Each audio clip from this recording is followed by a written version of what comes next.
जी तो स्टूडेंट्स, हम लोग दूसरी वीडियो के साथ हाजिर हैं। अब हम लोगों ने मार्केटिंग की डेफिनेशन पढ़नी है। डेफिनेशन से पहले मैं आप लोगों को दोबारा से पिछली वाली स्लाइड में लेके जाता हूँ, बोर्ड पे लेके आता हूँ, जहाँ पे मैंने आपसे कहा था कि मार्केटिंग जो है वो 3 स्टेप्स होते हैं मार्केटिंग के। पहला स्टेप जो है वो कौन सा है? वैल्यू क्रिएट करेंगे कस्टमर्स के लिए। वैल्यू क्रिएट करेंगे कस्टमर्स के लिए, इसका मतलब ये हुआ कि जनाब हमारा जो जी वैल्यू क्रिएट करने का मतलब ये है कि ये जो हमारा जी वैल्यू क्रिएट करने से मुराद ये है कि ये जो हम लोग प्रोडक्ट या सर्विस दे रहे हैं अपने कस्टमर्स को, ये जो सर्विस या प्रोडक्ट दे रहे हैं, ये सर्विस और प्रोडक्ट हम इसलिए दे रहे हैं कि हम लोग कस्टमर को सेटिस्फाई करें। हमारा फोकस जो है वो कंप्लीट और इंटायर फोकस जो है वो किस तरफ होगा? कस्टमर की तरफ होगा। कस्टमर फोकस्ड पॉलिसीज होंगी। कस्टमर फोकस्ड का मतलब हम ये नोट करने की कोशिश करेंगे हमारे कस्टमर की नीड क्या है। हम ये देखेंगे कि हमारे कस्टमर को कौन कौन से फीचर्स रिक्वायर्ड है प्रोडक्ट के अंदर। हम ये देखेंगे हमारा कस्टमर जो है वो कौन सी प्राइस में प्रोडक्ट खरीद कर कंफर्टेबल होता है। हम ये देखने की कोशिश करेंगे कि हमारा जो कस्टमर है उसको किस डिज़ाइन में प्रोडक्ट चाहिए। ठीक है, ये तमाम के तमाम चीज़ें, प्राइस रेंज, फीचर, नीड, किस तरीके से और कौन कौन से न्यू फीचर्स तो खैर इस्तेमाल हो चुके हैं पहले भी, ये हमारे कस्टमर्स को रिक्वायर्ड है। वो चीज़ जो हमारे कस्टमर को रिक्वायर्ड होगी, वो चीज़ जब हम अपने प्रोडक्ट के अंदर ऐड करेंगे, तो इसका मतलब है कि हम प्रोडक्ट बनाते हुए कस्टमर को फोकस कर रहे हैं। तो इसका मतलब है कि हम लोगों ने कस्टमर को वैल्यू दी। ठीक है, हम लोगों ने कस्टमर के लिए अपने माइंड में वैल्यू क्रिएट की। इसे हम कहते हैं creating value for the customers. ठीक हो गया। अब जब हम कोई प्रोडक्ट बना रहे हैं, कंपनी है हमारी और हम प्रोडक्ट बना रहे हैं और हम लोग कस्टमर्स को वैल्यू दे रहे हैं, तो दूसरे नंबर पे एक और अगला जो हमारा स्टेप आएगा, दूसरा स्टेप वो आएगा आपका बिल्डिंग लॉन्ग टर्म रिलेशनशिप्स। जब हम लोग लॉन्ग टर्म रिलेशनशिप की बात करते हैं, तो लॉन्ग टर्म रिलेशनशिप का मतलब ये होता है कि हम लोगों ने अपने एम्प्लॉयज़ के साथ लंबा ताल्लुक बनाना है। अच्छा, लंबा ताल्लुक बनाने का मतलब क्या है कि अगर हम लोगों ने प्रोडक्ट जो है वो सेल कर दी, तो प्रोडक्ट सेल करने के बाद हम लोगों ने आफ्टर सेल सर्विसेज भी देनी है। आफ्टर सेल सर्विसेज से मुराद 6 माह की वारंटी, 1 साल की वारंटी, 5 साल की वारंटी, 10 साल की वारंटी, लाइफ टाइम वारंटी। ठीक है, कि लाइफ टाइम में जब ये प्रोडक्ट कभी ख़राब हो जाएगी तो आपने वापस हमारे पास आना है। ये क्या कहलाएगा?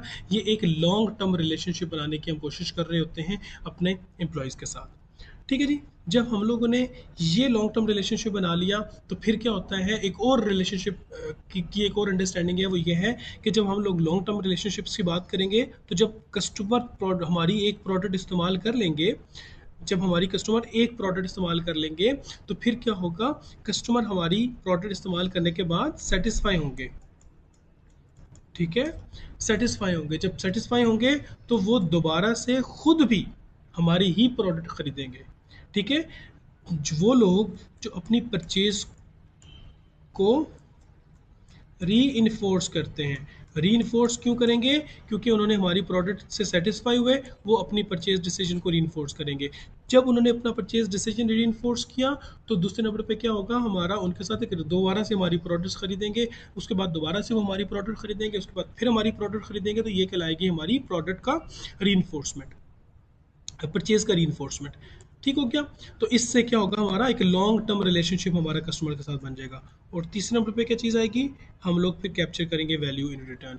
इन रिटर्न हम लोग कैसे कैप्चर वैल्यू कर सकते हैं, कि जब हम लोगों ने एक मरतबा स्टार्ट में, जैसे कि हम लोगों ने पढ़ लिया कि हम लोगों ने वैल्यू दी अपने कस्टमर्स को, ठीक है, उनके साथ रिलेशनशिप बना लिया, और ये रिलेशनशिप जब बन गया, तो अब हमारा टाइम है कि अब हम कस्टमर से वैल्यू जो है वो कैप्चर करें। कैसे कैप्चर करें, कि हमारी एक प्रोडक्ट कस्टमर ने खरीदी, कस्टमर सेटिस्फाई हुआ, तो कस्टमर एक और प्रोडक्ट जब भी खरीदेगा वो भी हमारी ही कंपनी की खरीदेगा। एग्जांपल अगर मैं दूं आपको कि हम लोग अगर फ्रिज खरीदते हैं डॉलन्स की, ठीक है, डॉलर्स की मिसाल के तौर पे एक फ्रिज खरीद रहे हैं और हम लोगों ने इस्तेमाल की, डॉलर्स ने वो प्रोडक्ट बनाई जो हमें रिक्वायर्ड थी, उस प्राइस रेंज में प्रोडक्ट थी जो हमें रिक्वायर्ड थी, तो फिर क्या होगा कि हम लोग डॉलर्स के फ्रिज जब खरीदेंगे, उसके बाद जब हमें माइक्रोवेव की ज़रूरत पड़ेगी तो भी हम लोग डॉलर्स का खरीदेंगे, उसके बाद जब हमें आयरन की ज़रूरत पड़ेगी वो भी हम डॉलर्स का खरीदेंगे, उसके बाद जब हम लोगों को एसी की ज़रूरत पड़ेगी हम वो भी डॉलर्स का खरीदेंगे, हमें वॉशिंग मशीन की ज़रूरत पड़ेगी वो भी डॉलर्स का खरीदेंगे। तो ये सारी की सारी चीज़ें जब हम लोग डॉलर्स ही की खरीदेंगे तो इसका मतलब क्या हुआ कि अब हम डॉलर्स ही की प्रोडक्ट खरीद के डॉलर्स ही को प्रॉफिट दे रहे हैं, तो ये कहलाता है कैप्चरिंग वैल्यू इन रिटर्न। अब हम लोग उस डॉलर्स को कस्टमर्स के तौर पे जो है, ये कस्टमर्स जो हैं वो हमारी प्रोडक्ट्स खरीद के अब हम लोगों को वैल्यू दे रहे हैं और हम वैल्यू कैप्चर कर रहे हैं। ठीक है, अब हम बच्चों आते हैं इसकी डेफिनेशन की तरफ, जो डेफिनेशन फिलिप कॉटलर ने दी है। जी, तो स्टूडेंट्स में बात कर रहे थे मार्केटिंग की डेफिनेशन की। ठीक है जी, तो हम लोगों ने, जैसे मैंने थोड़ी देर पहले आप लोगों को बताया है कि हम लोग ज़्यादा सोचते हैं कि सिर्फ सेलिंग का मतलब मार्केटिंग होती है, एडवर्टीजमेंट का मतलब मार्केट होती है, और सारे के सारे जो है टीवी पे जो कमर्शियल वगैरह, कैटलॉग वगैरह, ये जो इश्तिहार, ब्रोशर्स और ये तमाम की तमाम चीज़ें मार्केटिंग होती है, ईमेल्स आजकल हमें आ रही होती हैं। ठीक है, ये सारी की सारी जो है मार्केटिंग होती है, लेकिन नहीं, सेलिंग और मार्केटिंग, जैसे थोड़ी देर पहले मैंने आपको बता दिया, are only the tips of the marketing oceans. ये मार्केटिंग बहुत बड़ा समंदर है, उसका सिर्फ सतह पे थोड़ी सी चीज़ें नज़र आने वाली जो है वो सेलिंग और मार्केटिंग है। हालांकि मार्केटिंग जो है ये बहुत बड़ा एक वास्ट टॉपिक है।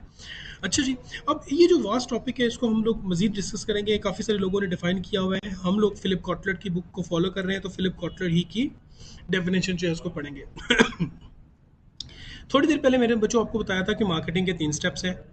ये देखो, number 1 creating value, number 2 long term relationship बनाना, तीसरे नंबर पे वैल्यू कैप्चर करना। ठीक हो गया, अब यहाँ पे आ जाओ। The process by which companies marketing means the process by which companies create value for the customers. ये जरा देखिएगा, ये पहला स्टेप जो मैंने आपको बताया था। बिल्ड स्ट्रॉन्ग कस्टमर रिलेशनशिप, ये वो है जो मैंने दूसरा स्टेप आपको बताया था, relationship in order to capture value from the customer in return, और फिर उसके बदले में हम लोग वैल्यू कैप्चर करेंगे, ये तीसरा स्टेप। ठीक हो गया, तो मेन जो है वो ये 3 स्टेप्स हैं हमारी मार्केटिंग के। ठीक है, उसके अलावा पीटर ड्रकर ने भी इसको एक्सप्लेन किया है, the aim of marketing is to make selling unnecessary. एक और डेफिनेशन है कि marketing is a societal process by which individuals and groups obtain what they need and want through creating, offering and freely exchanging products and services of value with others. ठीक हो गया, तो ये हमारी एक दो डेफिनेशंस थी जिसमें हम लोगों ने पढ़ लिया मार्केटिंग क्या चीज़ होती है, और आई थिंक ये जो टॉपिक है ये आप लोगों को क्लियर हो गया होगा। अब हम अगला टॉपिक जो है वो सिंपल मॉडल ऑफ मार्केटिंग पढ़ेंगे, लेकिन सिंपल मॉडल ऑफ मार्केटिंग पढ़ने के लिए, ये मार्केटिंग का प्रोसेस का मॉडल पढ़ने से पहले हम लोग एक बार फिर जो चीज़ हम लोगों ने पढ़ी है उसको हम लोग रिवाइज कर लेते हैं। ठीक है जी, तो हम लोगों ने क्या डिस्कस किया, मार्केटिंग क्या चीज़ होती है, फिर हमने पढ़ा कि प्रोसेस क्या चीज़ को कहते हैं जिसमें स्टेप्स होते हैं, मार्केटिंग क्या चीज़ होती है, मार्केटिंग के 2 फंक्शंस कौन कौन से हैं, और उसके बाद फिर हम लोगों ने मार्केटिंग की डेफिनेशन के 3 स्टेप्स पढ़े। अब हम देखेंगे कि मार्केटिंग का जो मॉडल है उसके स्टेप्स कौन से हैं, प्रोसेस में स्टेप्स कौन से हैं।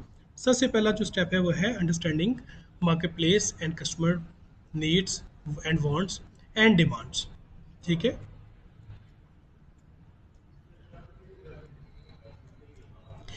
जब हम लोग एक प्रोसेस, एक स्टेप पूरा कर लेते हैं तो उसके बाद अगला स्टेप स्टार्ट हो जाता है, वो क्या है, design a customer driven marketing strategy. जब ये हो जाता है तो फिर तीसरा स्टेप आ जाएगा जिसमें construct an integrated marketing program that deliver superior value. ये भी हम लोग आगे जाकर डिस्कस करेंगे। फिर आगे क्या होगा, build profitable customer relationship to build customer delight. ठीक है, एक चीज़ होती है कस्टमर रिलेशनशिप, एक चीज़ होती है कस्टमर डिलाइट। तो कस्टमर रिलेशनशिप का मतलब क्या होता है, कस्टमर सेटिस्फेक्शन और कस्टमर